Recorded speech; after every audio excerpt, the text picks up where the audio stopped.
Thank you for joining us this morning. The World Bank and IMF spring meetings are probably the busiest week in Washington, so I very much appreciate that you have taken the time to come and join us. By way of introduction, my name is Gracelyn Bhaskaran. I am the Director of the Project on Critical Mineral Security here at CSIS, and I'm also a Senior Fellow in our Energy Security and Climate Change program. I'm thrilled to be here with an incredibly esteemed panel that I'll introduce in just a moment. So, I love this topic, and I love this topic for many reasons, but I'm going to start by just giving you a minute overview of how I ended up here. I grew up in Michigan, but I spent the majority of my working career in emerging markets. I spent 7 years based in South Africa. And I moved to Washington last year after 7 years, and one of the things I think after spending so much time in the region, working in Southern and Eastern Africa, is that energy is a paradox in Africa. It is a continent that is home to 40% of the natural gas discoveries in the last decade. 3 of the biggest oil-producing countries, over 75% of the world's manganese, chrome, platinum, half the world's cobalt, the very minerals that we need for our clean energy transition. Yet, the continent is also home to 600 million people who don't have access to energy. It is the most energy-poor continent in the world. 75% of the people without access to energy are based on the continent. That's 1.8 times the size of the US population for some context. So I want to fast forward is I was at COP28 last year, and the COP28 stock take really showed that even with all of our existing pledges, we are not going to meet our goals. And a group of policymakers from developed countries kind of came together and advocated for a phase out of unabated fossil fuels. And while this could accelerate the transition for high-income countries, it could also profoundly undermine the energy security for developing countries who have not received adequate clean energy investment. When I look at Africa, they've gotten 2.4% of clean energy investment in the last decade. It's simply inadequate. So there was a standout line to me from Ajay Banga, the president of the World Bank, and he said the greatest threat to reaching our global decarbonization goals is the friction between developed and developing countries. When you see population growth, when you see urbanization and rising incomes, you realize that just saying, hey, no fossil fuels isn't viable. So ultimately, economic growth and decarbonization have to go hand in hand. They can't come at the expense of each other. Anything short of universal energy access is an unacceptable policy option. Now, but we need to do this in a way that, as congruent as possible with our decarbonization goals. And I'm excited about this panel because this is exactly what we're going to talk about today. We're going to talk about the fact that energy is the backbone of a growing economy. You do not get private sector investment. You do not generate jobs. You do not generate revenue without having energy. But we need to do it cleanly. And, we talk a lot about the just energy transition.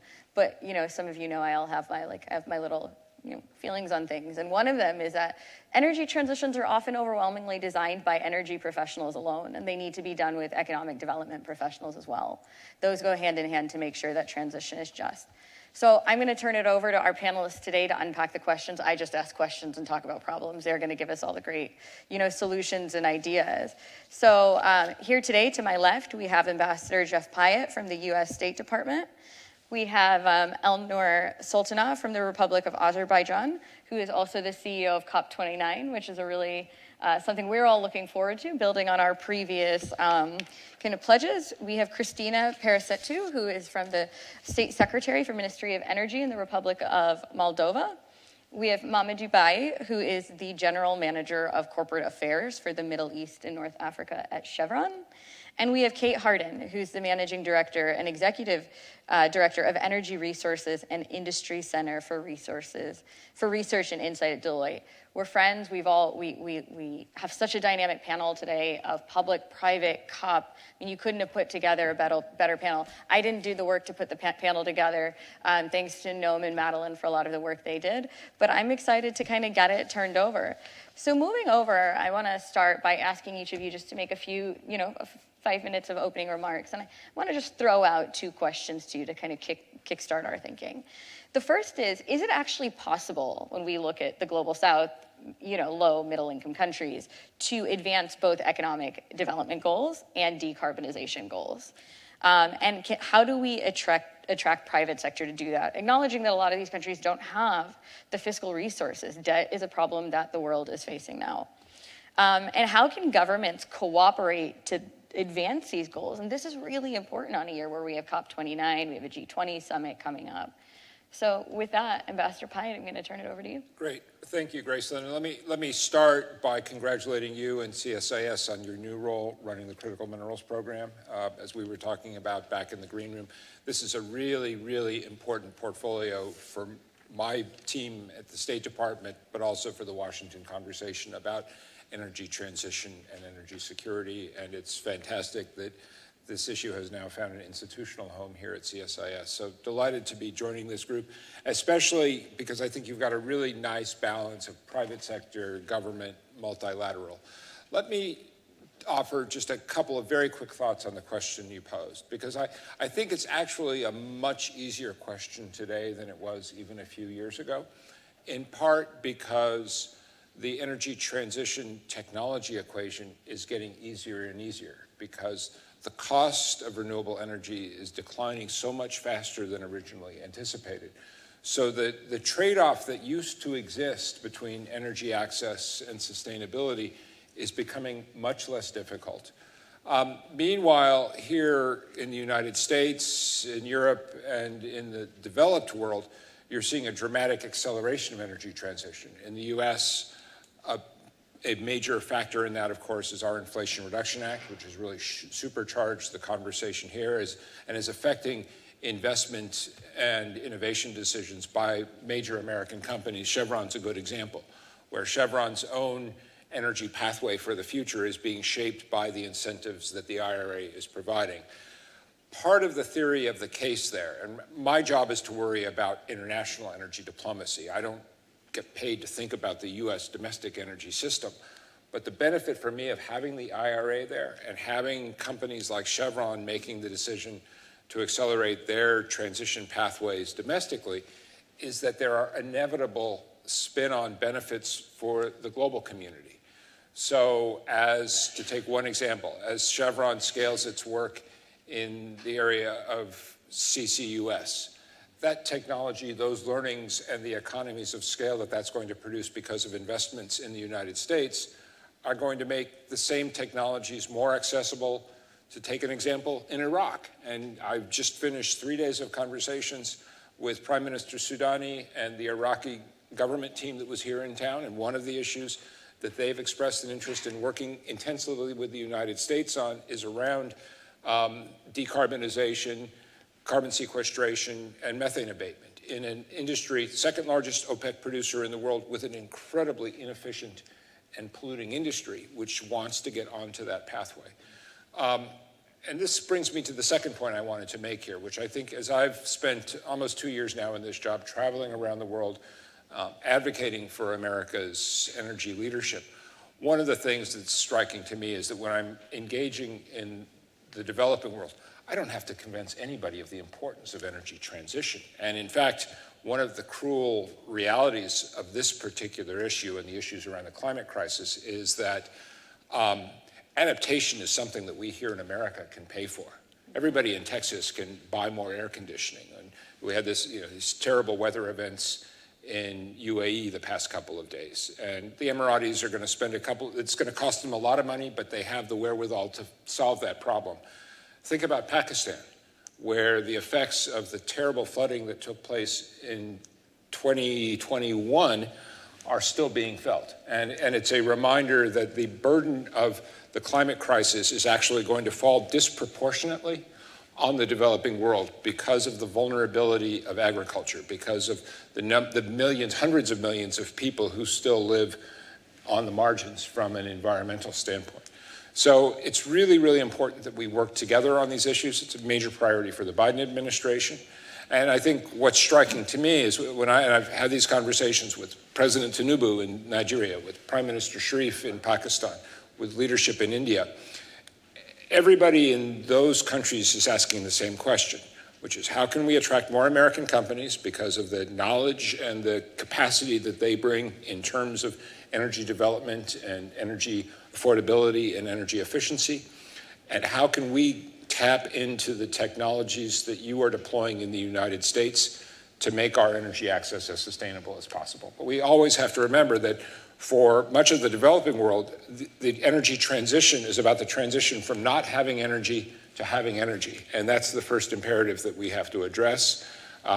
Major issue for our partners in Azerbaijan as we look ahead to COP29, but something that the Biden administration is squarely focused on. Thanks, Ambassador Pyatt. It reminds me of the line, if you want to go fast, go alone. If you want to go far, go together. When we look, I think, at the long-term decarbonization goals, we're not going to do it without working together. Particularly, I think, 2 points is U.S. global climate leadership is very important going forward in the world. And I think, too, is, I was really fascinated coming away from COP with the loss and damage fund, because it really hit home. The fact that, the energy transition can't be unjust.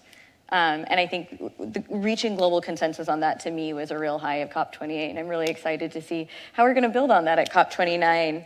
On that note, Elnor, Deputy Minister of Energy, big job of CEO of COP29, all eyes on Azerbaijan going forward. What are your take on how economic development and decarbonization play together and how we cooperate? Yeah, thank you. I think these are two great questions also regarding the private sector. Well, the current globe, right, global economic system is based on fossil fuels, right? For the last 200 years, we achieved this level of development, especially in developed countries, with the economic structure built on coal and then oil and now gradually gas. So, and coming up with a development model that is not fossil-based is challenging. And I think here, there are two things here. First, do we have a non-fossil fuel development model, low-carbon development model, even for developed countries? That's also a question, right? So we focus on developing countries, but do we have any developed country that is leading? And when I use developed and developing, I'm really referring to those three. Paris Agreement, basically, because it's it's a legal term, right? As you know, when you say developing country, somehow South Korea is part of the developing country because the agreements dictate so. So to me, I think we should also focus on whether we have at all, not just for developing world, at all, do we have low carbon development model out there to be imitated? I'm not sure about that. And second, when we talk about developing world and whether we could have low carbon development models for them, that is sustainable development could go hand in hand with decarbonization, then the question also is, do we have many examples of in the developing world that developed with fossil-based development model? We don't have that either, right? So as if developing world was developing very well and very fast on a fossil-based economy, but suddenly we are kind of asking them to shift towards low carbon, and that's why their development rates are going down. That's not the case, right? We don't have for them the fossil-based development model either, unfortunately. So that kind of eases the question, but also we have a lot of challenges there to tackle. And then comes, of course, the issue of finance, right? So I don't know, I don't have an answer to that. And to me, actually, probably, so there are institutional issues, right? So when we have all these political economic theories about development, there are a whole bunch of issues, right? How they could be resolved. I think they apply, the same things apply, and the only difference is the cost of energy, right? Cost of energy in terms of fossil fuels and in terms of renewable energy. There, to me, probably the greatest solution will come from technology. This is my personal opinion. I think, again, we moved from coal in 19th century to oil in early 20th century, not because there was a political decision. All the countries got together and said that, you know what, let's move on to oil. No, it was cheaper. It was more economically viable, and that's why people started to use oil, right? I think it's the same thing. Probably the most important force that will push us towards low-carbon economy at the global level will be technology. I believe in technology. These are my personal opinions. How these opinions are going to be shaping COP29, this is a later stage. I will be addressing that issue at a later stage.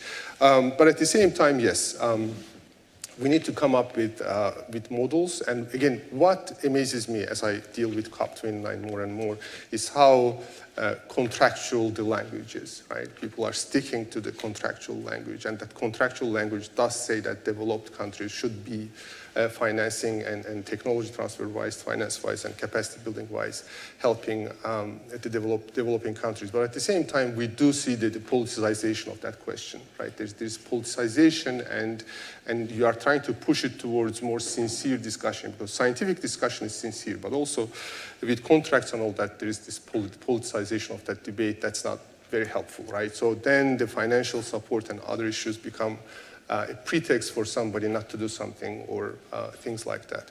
Regarding private sector and their involvement in the process, again, private environmental issues are externalities. I mean, unless for corporations it's about avoiding cost or making profit, they won't be coming there, right? So private sector is still not there. And that's the reason, again, that's the biggest reason why we are not having it. And at the same time, when we have these cheap technologies, and we all know where the cheap technology is coming from, right? But that also creates political tension right now. So, I personally am torn between this politics of that, but at the same time, maybe certain countries, there is a certain belief that they are subsidizing these green technologies, but at the same time, the world is benefiting, right?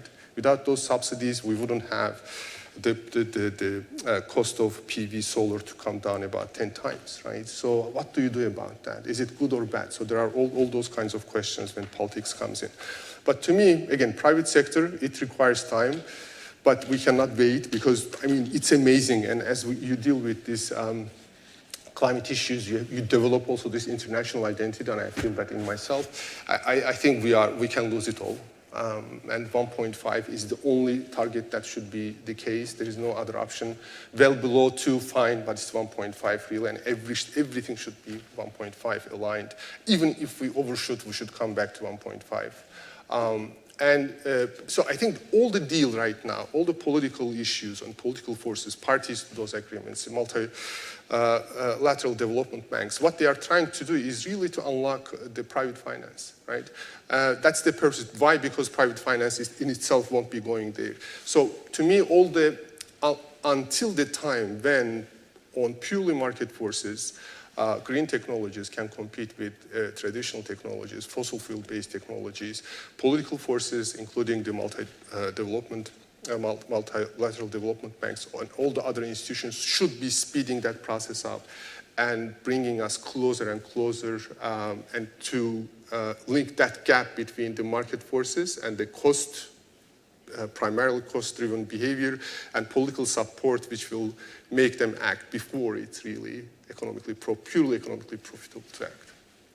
Thank you. I mean, there's two things that jumped out to me there. One is technology and the role of technology. You know, when we talk about U.S. global climate leadership and the Inflation Reduction Act, one of my hopes, and I think I'm not alone in this, is you reduce the cost of technology to then deploy it to emerging markets in a way that's more cost competitive. Because cost sensitivity is much higher in a lot of, developing countries, if that's what we want to say, is we have to bring that cost down. And that's a really, it's a role that can't be overstated for advanced economies that have the R&D and the capital to subsidize that kind of clean tech deployment. And I agree with you. I don't think we're ever going to completely decouple if we, our clean energy technologies. I have a colleague who, at CERAWeek said, are we ever going to reach the global clean energy goals without China? Probably not, right? And there is something to the fact that it's more of creating, ultimately we need to reach our global goals, and that requires global cooperation, and we need to make it a little bit less adversarial and go, how do we leverage technology to reach our goals? That was great. Thank you. Christina, I want to turn to you. I mean, as State Secretary for Energy, Moldova has gone through enormous change in the last couple of years. I would love your take. I mean, if you could give us a little bit of what's been happening lately in the energy space, economic development, energy advancement. How are we advancing these goals in Moldova? Thank you. I was listening to my colleagues speaking, and it occurred to me that once again that we are so different. And 2 years ago, maybe none of us would have spoken or would have tackled the energy issues so much. Energy has become very popular. And I come from a country that is directly affected by the war in Ukraine. Moldova is bordering Ukraine and Romania. And for us, without being cynical, it turned to be a success. Why? Because 2 years ago, we first of all, did not have a Minister of Energy. And to tackle energy issues, you can't really, move on without having a vision, understanding where you stand today and where you want to be in 2050. Not just because the European Union imposes you on that, just because we live on the same planet and we need to align with some objectives. And our ministry was created a year ago, thank God. But 2 years ago, when the war started, together with Ukraine, we planned to disconnect our electricity networks from Russia-Belarus network. And this is a process that lasts normally, a testing period that lasts normally 15 years. So we disconnected from that network, and we were connected to the European Network Operation System Transporter, MSOE. And none of us, population did not know about it. So it was a test that worked out and helped us to, let's say, move on with the electricity network without people suffering from the bombardments in Ukraine. That's another thing also very important for our energy security. Another thing that we managed was to survive 2 winters without Russian gas. So we started diversifying our energy suppliers, and I'm speaking now, by the way, about the right bank, because part of our country is occupied by Russian forces. And for us, everything connected to energy currently is happening at a very fast pace, because we also became a candidate for EU accession, meaning that we have to transpose all our legislation to European acquis, and this is also for a small country that actually did not do almost anything on energy. To work on a very fast pace is quite a challenge. And I could say today for sure that for us as a state, as a government, this has been a success. But the other challenge is to win the hearts and minds of people, because we are also facing a hybrid war, an information war, and information is the most difficult thing to deal with. And our people, we have this legacy of belonging to Soviet Union once, and we always had very cheap energy, and all of a sudden for 2 years we are facing very high bills on electricity, on gas. And although we have enormous support from European Union, from United States, we try to cover these vulnerabilities for all the consumers, it's still a way to go. So, and what you both mentioned earlier, what we are trying to do, and I think today we don't have all the solution, and I don't think that renewables, if today it's a solution, it will be on long term. Because on one hand, for example, we will triple our internal consumption by 2030, so in wind and solar, but this energy is not stable. It exists when everyone is at work, and on the other hand, we need to balance, for example, storage, which we don't have now, and storage is quite expensive. And on the other hand, we think that electrification and digitalization and innovations are the future of energy. How we are going to do that, and how long it will take us, and how expensive it will be, we still don't know. And it's also another problem, because if we refer to investors, investment, these people, they like predictability, they like stability, which we cannot offer now because of the war.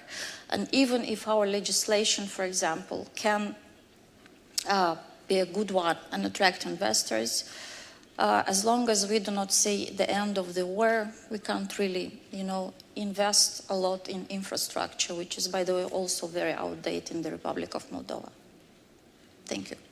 Thanks, Christina. There are so many interesting things that were said there. And I think one of them, and I'm completely with you, is the race to energy security since Russia's invasion put energy security at the map. You know, I mean, when I first got to CSIS, I overheard a conversation with a colleague who's fantastic, and a journalist called him and said, oh my God, you know, Biden is so woke, he's waging war on fossil fuels. It's like, we're at an all-time high of oil and gas production, right? But a lot of that was realizing our own precarity put us into overdrive to build security, because relying on cheap short-term energy was not gonna, you know, is not a long-term viable. But kind of to what you said, you have to think long-term in terms of you need renewable, but you need baseload power, right? You need storage, and these are long-term investments that require private capital.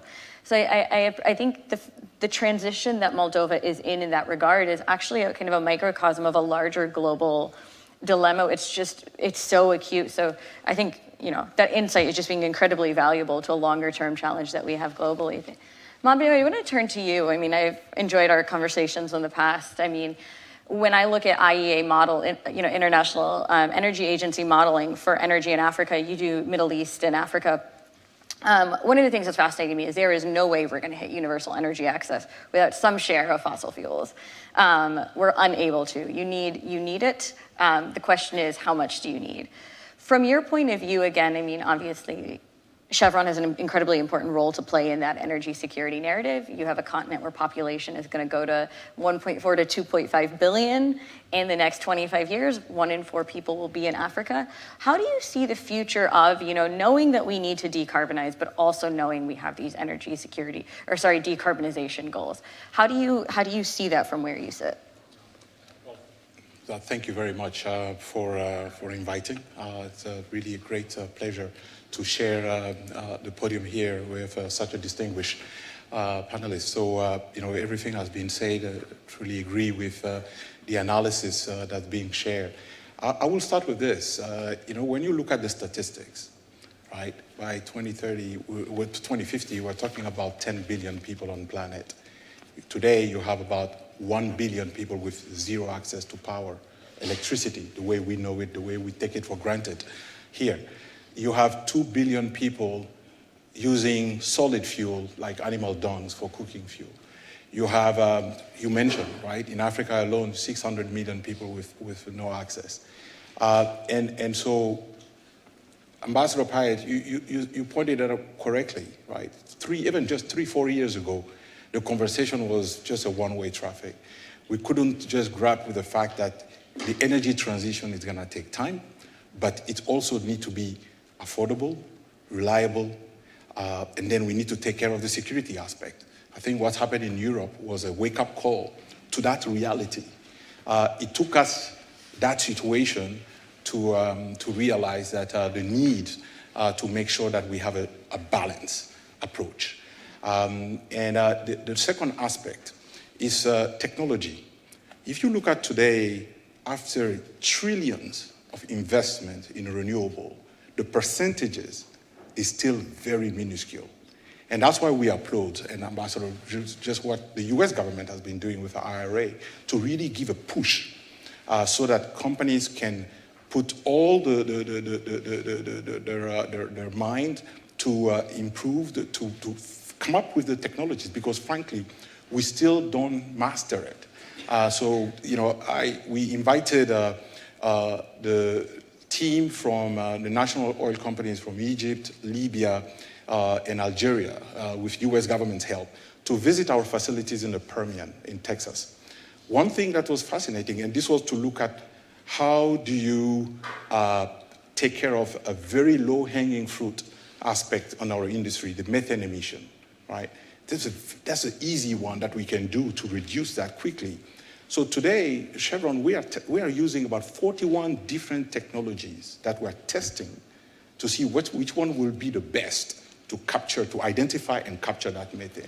So then if we are doing that in an ecosystem like Texas, where you have all these companies around you, and we have the wherewithal to be able to do that test. So think about the same companies in the middle of Libya or Algeria. Would they have that kind of ecosystem? And that's why, again, this partnership is critically important, but also the role of technologies. We need to double down on the investment. We need to have that time, because let's face it, we're in the system A of today to switch to system B is going to take time. It's just not a switch to move to that. What's happening in Europe, again, is a perfect example of that. So, and to finish on this, the third point I would like to make is the energy transition. We need to make sure that it is a just energy transition. You cannot tell the African government that you have natural gas, you are blessed with it. When you think about what's happening in North Africa, from Egypt, Libya, Algeria, plenty of natural gas. You look at West Africa, Senegal, you go down to Nigeria, Ghana, you go south with Angola and now Namibia coming in. You look at on the east side with Mozambique, Tanzania. This continent is blessed. And I'm not talking about water, not talking about the other minerals, talking about wind, solar. The continent actually should have the cheapest source of energy, if we think about it, right, with everything that we have. And so it is critical, and natural gas today can play such a role on the displacement, for instance, of coal, right? So we should, as we get into this debate, it's critical to look at what are those low-hanging fruit that we can go after as we are looking at the big innovative transformation that will come with time. So we at Chevron, and we say this 5, 6, 7 years ago, when the debate was really, I would say, a one-way traffic, to say that, trust us, the world will still need the oil and gas. Thank God we did not stop investing, because today it would have been worse, right? I think Europe was very happy to see that we were still producing LNG from Angola, from Equatorial Guinea, that we moved from going to Asia to Europe. 80% of the supply from countries like Angola, that was a switch after the Ukraine invasion. So I think it is critical that we continue to invest in the oil and gas, traditional business. At the same time, we need to decarbonize that. We need to make sure that we take the methane, the low-hanging fruit out of that, and double down on CCUS, hydrogen. And we talk about critical minerals, but we need to also look at biofuels. So much waste that we have today. Can we take advantage of that? Can we spend a bit of creativity, policies, funding to look at the waste aspect for biofuels? So critical minerals come with its own problems, so we can talk about that later. And so you need to think long-term and holistically. So thank you. Yeah, no, trust me, many challenges in mining. It's why we have a lot of the dilemmas that we do.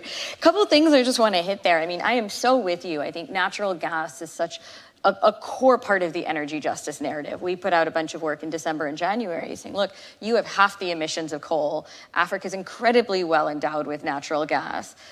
We have to stop looking at fossil fuels as a homogenous idea of bad, right? It really can be the solution to going from no energy to having energy access. It can be having emissions in places where otherwise you would be using coal. But it's the investment. I'm going to come back, just forewarning, to ask you this question later. Is what does it take to harness that within developing countries? Because we did see a proliferation of long-term offtake agreements with Europe. So a country like Mozambique produces so much, but their energy access rate is so low because it's being exported. So what do we need to do to build that for domestic use? So really love that, especially decarbonizing the fossil fuel sector. We're doing a ton of work at CSIS on methane emissions reduction to say, look, we can do it, but we can do it cleaner. So thanks. Kate, that brings me to you. I so enjoyed, a lot of these topics were things we talked about at CERAWeek, which is where we connected for the first time. So again, you do a lot of really great work on technology and innovation. What role do you really see these kind of playing in, again, advancing economic growth and decarbonization rather than making them a trade-off? Thanks so much, and glad to be here today. And I lead Deloitte Center for Research on Energy and Industrials. And so previous to that, though, I was spending basically 25 years as a global energy analyst, a lot of that in Kazakhstan, Azerbaijan, Russia, Turkey, really looking at some of these huge energy projects that were coming to the fore then and targeting new markets, developing huge infrastructure in order to take that new energy to these new markets. And so I think a lot of what we saw in those early years is still very much present here. There was tremendous international collaboration among companies. innovative risk sharing around some of the financing for some of these projects, concern for the local communities, the benefits they would have in terms of having a project like this sited in their backyard effectively. And I think a lot of those lessons that we learned, even in those early days, are still factors that we can rely on and work on as we face this new challenge that we're talking about here on the panel. I would just add a couple of points to what we've already talked about. And one of those is that we have taken a system of systems approach to looking at the problem of energy transition and the opportunities of energy transition. And those of us in energy, of course, realize that energy isn't of itself a very complex system. But I would say we need to go beyond that. And Mamadou, you and I were speaking about this in the green room. It's about the energy transition, but with that, of course, is a manufacturing transition. And we're seeing some of that now in the US as we look at the impacts of industrial policy like IRA, for example, and the CHIPS Act. It's also about education and training. And we've done some work on what are the new digital skills and the new operational skills that the workforce will need to really seize the opportunity. We've shown that some of the ideas that you would have declining workforce in some of these areas may in fact not be the case because customers still need energy. And it may be a different kind of energy that's being produced and conveyed to the customer. And you have to prepare the workforce for that transition. So I think this idea of the low-hanging fruit, I think as you called it, which is how do we really expand the thinking? It's not just about energy production, it's about all the pieces that come together, communities, educational institutions, manufacturing, and all of the supporting technologies and suppliers that come into that picture. The second point that I would raise here is that if we focus in on one of the challenges that's come up this morning, which is supply chain, I think there's a lot of scope to scale what's happening. And biofuels, you mentioned, I think is a great example of that. There are so many producers whose waste output could be an input into someone else's process. And yet, we're not at the point with a lot of those processes that it is going into a commodity market, or it's even going into a market that's actually really been established yet. How do we connect the output from many companies and industries and make that the input even more effectively? Can we scale those connections that are happening across that for efficiency, for circularity, potentially for improving the return on investment? Because I think that is one of the challenges that we mentioned earlier, which is there's a lot of investment that's needed. And in many cases, that ROI comes later, which makes it even harder to get the financing in the short term that may be needed. So I think those would be my 2 points, Gracelyn, is how do we connect the dots on supply chain and bring that to the fore, scale that more quickly for some of these new technologies and new industries. And then secondly, how do we expand the thinking? It's really a kind of an ecosystem approach, of course, to energy transition. Yeah, absolutely. I think that hits a reoccurring theme is the role of disruptive technology to essentially reduce cost, to make things more efficient, to build a circular economy. So it's a reoccurring theme across regions, across public and private sector. And I think that's one of the things I'm kind of excited to see at COP29. I always said COP last year was the nuclear COP, which caught me off guard personally. But I do think that we will see disruptive technology play a bigger part going forward. Ambassador Pyatt, I want to come back to you. You spent a lot of time in India. What, you had 3 rotations then? Yeah, 3 tours. Yeah. 3 tours in India. 7 years in Delhi. 7 years in Delhi. Wow, I wouldn't want to breathe that air for 7 years. So, it's the only time I need my inhaler. But I have a question. So India has become this really key ally for the United States. You have the largest population from a market share in the world, but you also have a country who has active industrial policy to build clean tech. You have the first solar project that the Development Finance Corporation has financed. What do you see? How do you see that? What can we learn from that in terms of what has made India successful? Because ultimately, India's leadership sees it as 2 benefits, right? Being central in terms of the global clean energy transition, but also the many economic development benefits, which is ideally something you want to scale up in other countries. What's made India successful? So let me start with a general principle, and I'm particularly happy to make this point at CSIS because you guys have been good partners in this regard. Washington spends too much time worrying about the defensive game vis-a-vis China competition and not enough time focusing on the opportunities in and around India. I would argue in terms of our energy and climate relationships, we have no more consequential partner in the world than India today. Because India is so large and because its choices about its future energy pathway are going to be so decisive in determining whether or not we hit 1.5 degrees or not.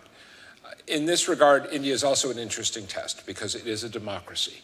So just like in Moldova, if a politician who has to make an energy climate policy choice has to do so through the lens of his or her reelectability. And of course, India is right in the middle of that now as they begin what will be the largest electoral exercise in the history of the world. I think this also goes to a point that several of my colleagues have alluded to, but just to we have to keep reminding ourselves in this area that climate and energy transition is the quintessential global issue. The United States is roughly 11% of global CO2. So let's say we decarbonize the US economy 100% tomorrow. It will not solve the climate problem. We have to bring along especially the developing world, and especially the big countries, the Indonesias, Indias, Pakistans, South Africas, Brazils of the world. This is where the point that Mamadou makes about coal is so important. And in the case of India, there are literally millions of individuals who are either workers in or families who are tied to the coal industry. Unlike the United States, where it's a part of our economy, but we have rapidly phased out of coal. I'm reminded of that every time I'm in Delhi and talk to the government, and I've learned not to use the phrase coal phase out, because that is still very much a third rail. But for the United States government globally, a particular priority is getting out of coal as fast as possible. That is happening to some degree in India because of the priority that Prime Minister Modi and his government have placed on energy transition. But there are still, as I said, millions of people working in and around the coal industry. I was sad to read yesterday a press item. Russia has announced 3 new coal power plants that they're just going to start in Kazakhstan, which shouldn't be happening. China continues to support coal build-out well out into the late 2020s in Pakistan. So stopping that is an imperative. And frankly, replacing that baseload is where gas becomes so important, whether it's gas from Azerbaijan or gas from the Permian, and then how do we produce that gas in the least climate-intensive way possible. On India, the other 2 really important points that I would flag, one is, and probably the single most consequential change that's happened in India in the 32 years that I've been working around that relationship, is the rise of global companies like Tata and Reliance and Adani and Birla. These are companies that behave exactly like Chevron in terms of delivering value for their shareholders and their ability to make big plays around the world. So figuring out how we strengthen those partnerships is really important to American competitiveness.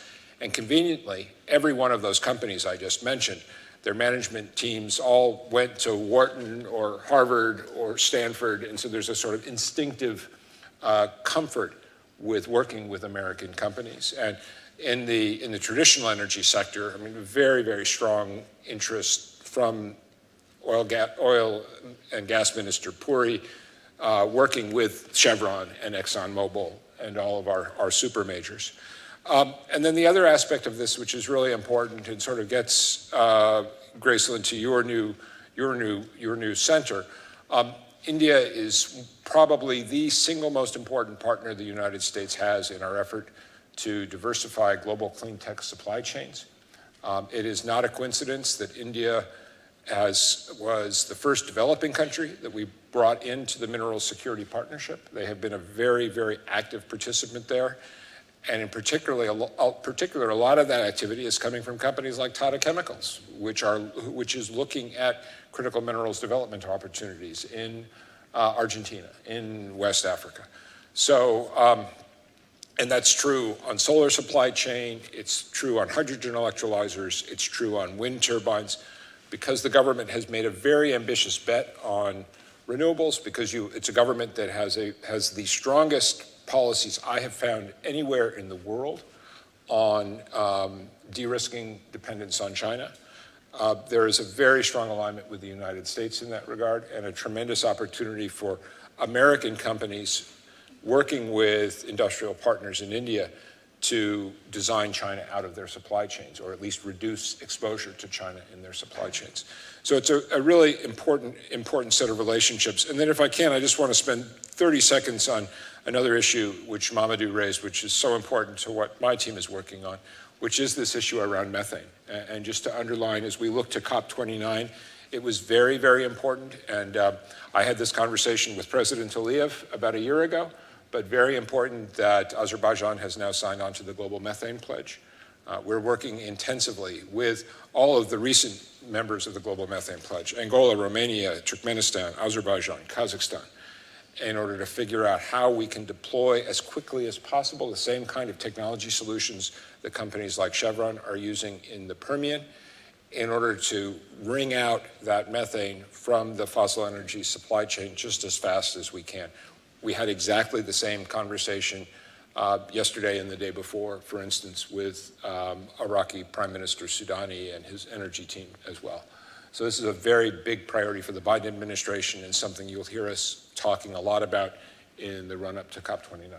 Thanks, Ambassador Pyatt. You know, it's funny, in some ways, I think India took a page out of China's playbook when they decided to make energy a core part of their foreign policy and their domestic industrial policy strategy, which is how China got to be very good at what they did. You know, and I look at India, so much of their cooperation now is around the energy sector, whether it's with the US or Australia, EU. So, I mean, it's a very long-term successful strategy as we've seen it play out elsewhere. But much more complicated than the China case because it has to occur in the context of an electoral democracy. 100%. And I mean, I think this is a bigger global dilemma we have. I just saw that 49% of the world lives in an election, like a country with an election this year, which is like significant, right? Because you are kind of, energy is a long-term game and electoral is a short-term life cycle, right? So those can put pressure on each other.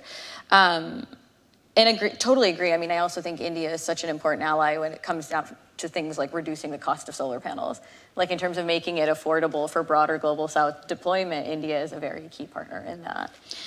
Elnor, I want to ask you a question, which I think is in front and center of a lot of our minds. What are your priorities for COP29? It is such an important time, and sorry, big question. You know, we could talk for 2 hours, but biggest priorities for this year. Well, as you know, in COP29, as in other COPs, there are two major tracks. One of them negotiated track, and the other is presidential action agenda. In the negotiation track, the biggest issue, of course, is finance, as everybody knows, right? New collective quantified goal is the thing we are working on to push it upwards from the current 100 billion. And so again, harking back to what we have been discussing here, I mean, the finance flows, it's happening, but it's too low. The volume is too low, and it's not going in the right directions, and the quality of it is not there, right? So how do you scale up that number? So it's not just about, it's quantified, NCQG abbreviation has quantified, but it's also about quality, it's also about direction of that. And there's a lot of debate. There are numbers we are already hearing because the negotiation team is out and talking to different stakeholders, basically party stakeholders. So what the number will be, it will be definitely upwards, but we are talking about tens of billions of dollars at this point. How much it will be, we don't know. It will depend, right? It's consensual. And at the same time, there's also this idea that this negotiation track should have its own two tracks, right? One is about NCQG, but the other could be about this overall financial requirement for the world, like to move forward towards decarbonization. And as you know, the current number is around 1.3 billion that is being spent, and the estimation is about like between 4 to 12 trillion dollars. So that could also alleviate certain concerns out there. So that's a big deal that is happening right now. But again, to me, the question also should be, okay, what has happened so far with $100 billion that this upward movement in terms of quantity will help us now, right? So that won't be solving fundamentally many issues that we are facing. even that $100 billion goal have never been reached, and nobody saw that $100 billion in one account. We don't know where that money is, right? There's double counting, triple counting, and all those issues. But again, this is a mandate, we have to do that. Therefore, and the second big issue, which is really inspiring, is Article 6 issue, carbon markets, which is really some of the areas where you can bring in also market forces, but also across borders, right? To utilize the lower cost of maybe mitigation in some other countries, and that also kind of paves the way for the transfer of technology and financial resources and capacity building as well, right? So direct air capture is great, but I mean, direct air capture is very, very expensive. We know that certain oil corporations, Occidental and others, they are experimenting, but we are talking about the cost of that per ton is about 20 times more than if you planted the trees for the same purpose, right? It's about around, you need about $30 if you capture about that 1 ton by trees, but about maybe $600 for that. But also, I think what kind of I see there is, are we keeping then technology in a certain part of the world, and we are kind of preventing it from flowing down? Because beyond, and what we have this 100 billion and this new quantified goal, it's very controversial. Again, that's the thing that we need to be using to unlock the private investment. But to me, these carbon markets, domestic carbon markets and financial markets, green financial markets, are the things that we should be focusing. So we have to focus on them because it's part of the mandate, but we are trying to also have similar issues on our action agenda as well.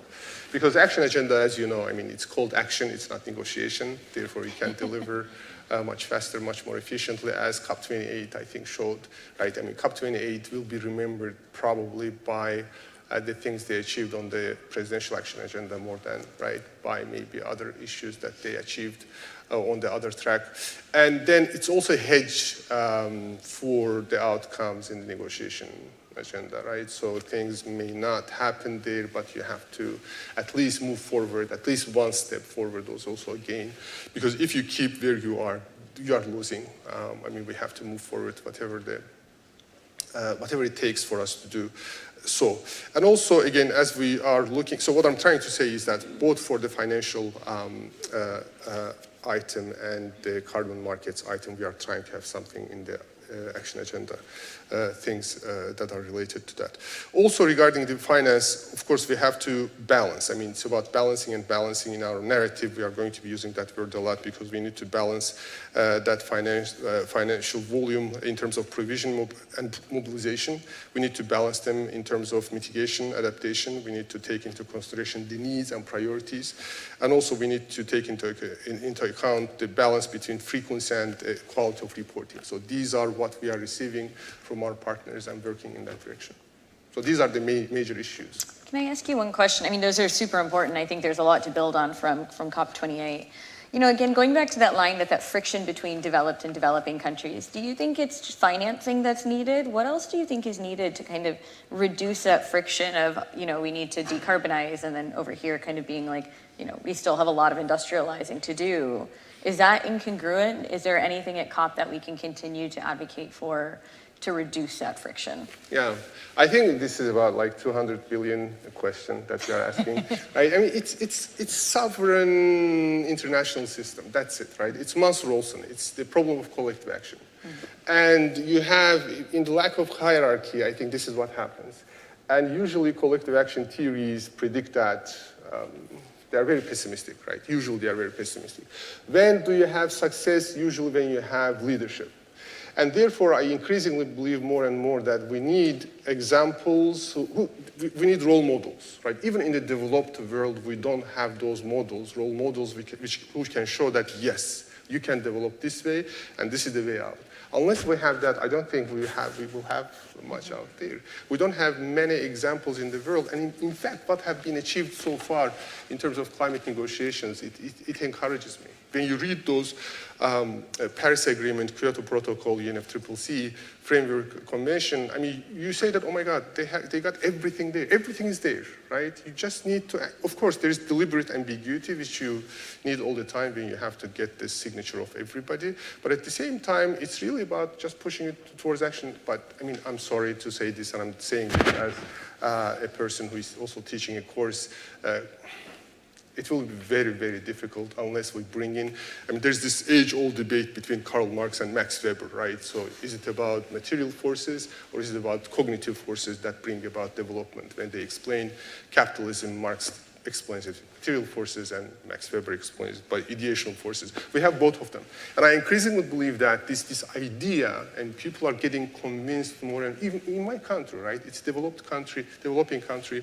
We have our own challenges. We are producing oil and gas. But at the same time, this feeling that people are getting convinced that the planet is in danger, right? To me, that in fact creates outcomes that you cannot measure it, but it's one of the biggest forces that is moving us towards in that direction. In my country today, we are building with foreign direct investment renewable energy plants, but I'm sorry to say this, we are subsidizing them. Why are we subsidizing it? Is there like reason debtor for that? No, I think people are just convinced that we have to do that. They are feeling that we need to do that. And at the same time, technology is improving, so I hope that at one point these ideational forces and material forces are going to meet. So. And I'm personally a little bit optimistic about India. I think we're learning really that from India developing like a low carbon model of growth. Like if it takes off, it really sets a very strong precedent for a country that's not advanced, but like really moving up economically and seeing the kind of many economic benefits that come about. But you're right, we do need those examples, but we're living in an era where we're watching that play out in real time. And I don't know, I keep my fingers crossed that it'll keep going in the right direction, but I think it will. I mean, I'm really excited about what's happening. So I'm optimistic. But no, that was fantastic. I mean, that is really the tug of war that we face. And again, we see it playing it out at a country, an international level. So no, I mean, I really appreciated that. Christine, I want to come to you. I mean, again, Moldova kind of really in this intense period of energy transition after the Russia invasion. Can you give me a little bit more in terms of diversifying energy sources? You were talking about long being reliant on cheap Russian energy. What does the diversification plan look like? Not just, this year and the next 5 years, but 10 years. And importantly, we keep coming back to money. This stuff costs money. How are we paying for it? Yes, this stuff costs huge amounts of money. But in Moldova, because we inherited Soviet architecture, we waste 50% of energy in our buildings.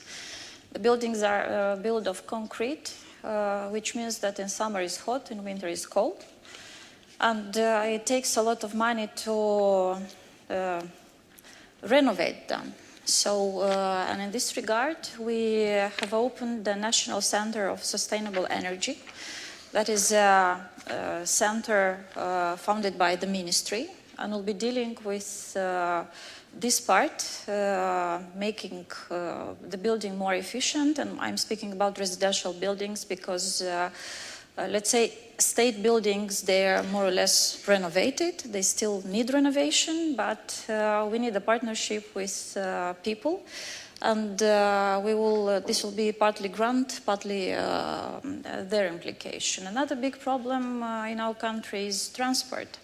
Transport wastes 25% of energy in our country. So we would very much want to electrify transport, but this is again a lot of investment in infrastructure and then in transport itself. And what remains is wasted in agriculture and other industries.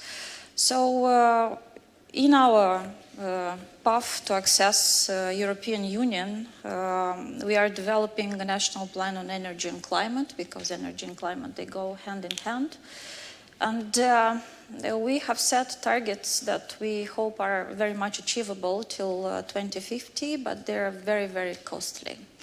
And as I previously said, today we speak a lot about renewables. Moldova is a very sunny country, so we can count a lot on sun. But at the same time, because of the climate change, we started having droughts, sometimes, windstorms, sometimes snowstorms, so it's quite unpredictable lately. But we think that we are lucky for not having or for not being a country where we can extract oil and gas. So we do not have this headache to ensure or to diversify the energy supply. We are actually also cooperating with Azerbaijan, so we have found our ways to bring gas to Moldova. And by the way, 2 weeks ago, we tested for the first time on LNG, so we brought it from United States to Greece, and it worked out. But what I wanted to say that having no history with gas in the country, but just importing it, we can invest a lot in technologies. So we are working now, and this is my part I'm very proud of. It's called Sandboxes in Energy. So it's a place where you can test innovations, and we very much hope to have many companies who'd like to come to Moldova and invest in innovations in energy. We point out that innovations are about speed. We are not such a bureaucratic country yet, so we could help companies test their innovations. Of course, this should be ethical, but then they could register them and certify them and implement them. So I think, and I hope, that the long-term solution would be technologies and innovations. I think the sandbox idea is a phenomenal form of climate leadership that's totally understated. I mean, I think being able to crowd that in and test then is such an added value to where the world needs to go. I have one question to follow up on that. Are you finding in the current geopolitical climate, is it easy to attract that investment? And then what can the world do more broadly to de-risk that investment in a context of a country that's willing to do sandboxes and run that research and development? Well, we will bring Schneider Electric. Actually, we already agreed with them. They are coming in June to Moldova to start their first innovations. I don't know, it will be an innovation, so I have no clue what we're talking about. Currently, yes, but geopolitical situation unfortunately plays not a favorable role for Moldova. On one hand, we have a lot of support from United States, from Europe, which is very important political and financial support. On the other hand, living in a country where you never know what to expect, because the war started immediately after COVID, and you can sense psychological tiredness in people and disbelief in government. So as you mentioned, by the way, previously, that energy is a continuous issue, while electoral and all this political stuff, it comes once in 4 years.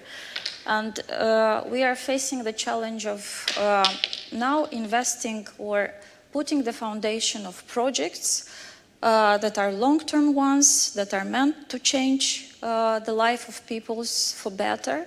And hopefully, regardless of what our neighbors do, we manage to keep all that good stuff that we started, and especially the European Union accession process, that because we started it several times and it never continued, but we really hope that this time is irreversible and actually put our country on a path that is stable and is aligned with global policies in terms of, being better, ensuring just transition and helping people to live a better life.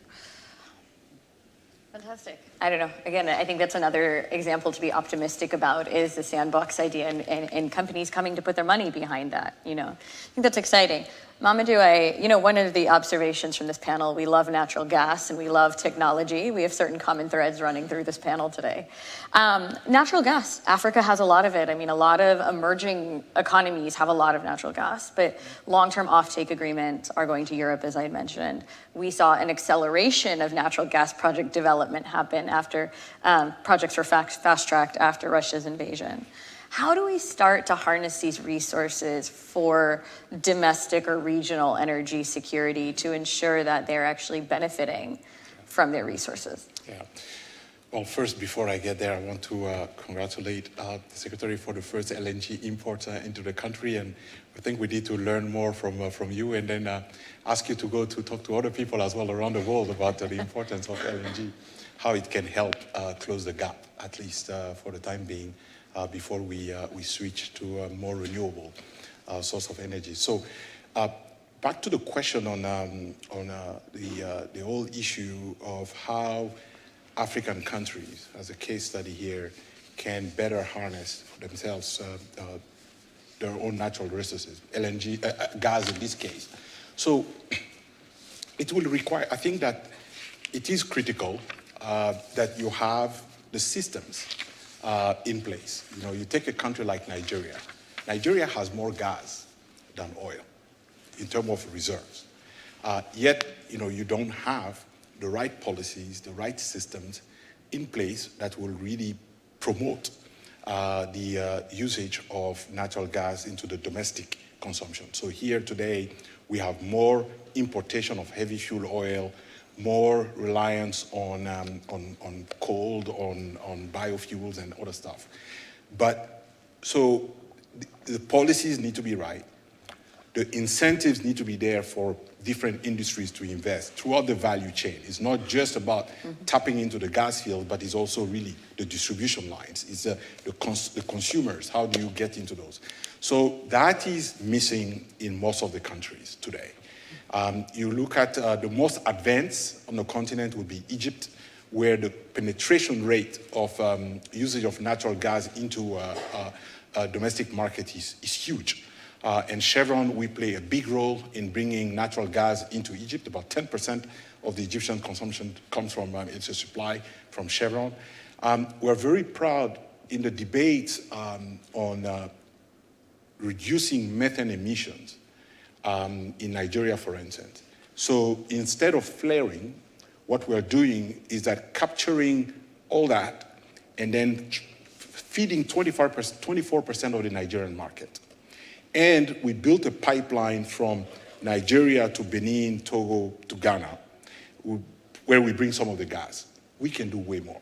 Today, that pipeline is about just 170 million standard cubic feet of gas. That's just nothing, looking at the needs in those countries. We have the natural gas fields. We can help take that gas to the market if also the government and also the multilateral and bilaterals. And this is where the US can play a big role.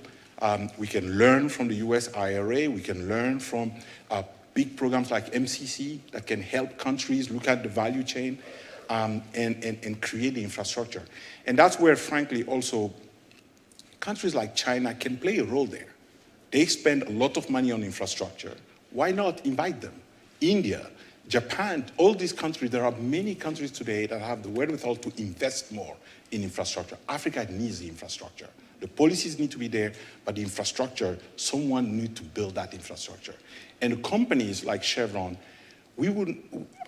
our expertise is not in that aspect of the infrastructure. So we will explore, find the gas, produce it, we can supply the market, but we don't get into the power business itself. So there is a need of a consortium, there is a need of government bringing all of us together and create, and multilaterals can play a big role there. When I look at, in Angola, what happened there is, again, through the policies about stopping flaring, drove the innovation that companies got together to say, for the first time in the world, where you take associated gas, this is gas that comes with the oil, right? So usually in the past, it used to be flared. So the companies got together, and through innovation, technology, we said, okay, we can do an LNG out of that and monetize that gas instead of flaring it and then supplying the world. 80% of the Angolan LNG is going overseas. But at the same time, we look at domestically. Angola used to import butane, and for the wealthier people, but then the rest of the population was on solid fuels. So today we are supplying the entire market of the Angolan market on butane, from that LNG. So we can do it. We have the technologies to do this. Is a simple, if the policies are right, but the infrastructure, the investment in infrastructure, we need to be honest on that. And again, it goes back to money. Someone was saying here on Earth, it goes back to money, and that's where World Bank, Africa Development Bank, we're very pleased to see what Africa Exim Bank is doing on that front. We need more support in that area, and that's where this debate on the energy transition, many of the commercial banks have stopped investing in gas to power because the signals that government are sending that, well, we need to stop. So we are seeing Barclays a few months ago to say that they would not fund any more project on that front. It is becoming more and more difficult when you bring project, gas to power type project at the World Bank. It's more difficult. So again, when we're talking about the just energy transition, it is critical that we looked at that. And government, I know the US is looking at this with DFC and other very seriously and see how we need to have that just transition. Absolutely. We talk so much about energy generation and we talk so little about transmission. I mean, here even in the United States, they did a study at Princeton to say how much money does it cost to get to 85% wind and solar deployment. It's $2.2 trillion. And you have senators going, no way are my ratepayers absorbing that.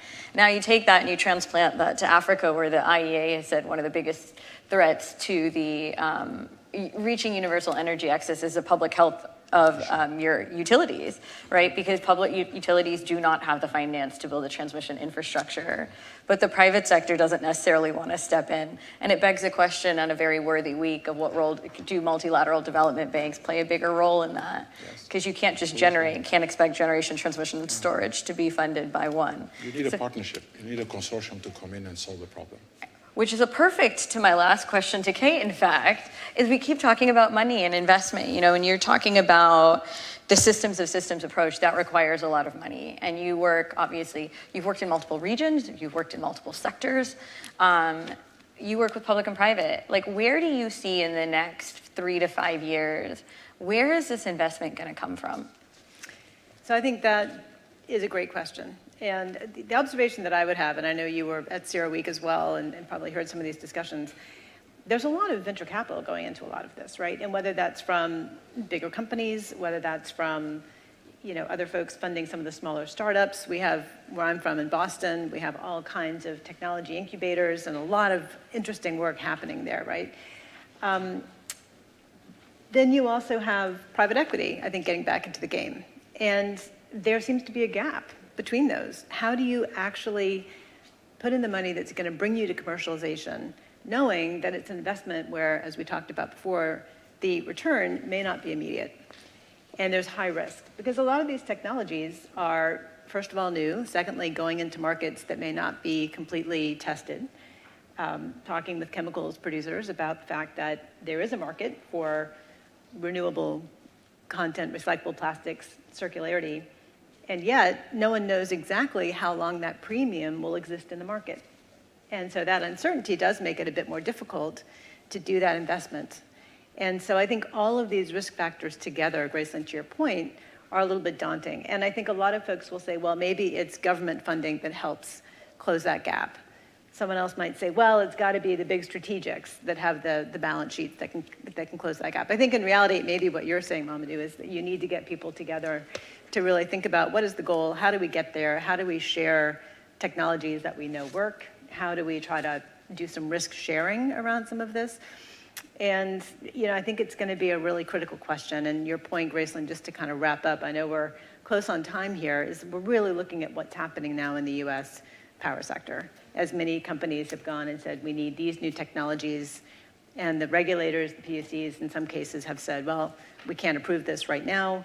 And so going back to the drawing board to understand how do we really quantify what that change is going to require and what that return eventually is going to be. So I think that really is kind of the big question. Absolutely. I mean, I don't know. I found some really great takeaways from this panel in terms of financing, cooperation, what holds for COP, good examples that are unfolding in front of us, So I really enjoyed this panel. I apologize. I exercised my dictatorial moderator powers and didn't make it to question and answers, but it was such an interesting topic with such fascinating perspectives. I don't think, so big thanks to Dan, No, Madeline for putting this together, and please give our panelists a round of applause.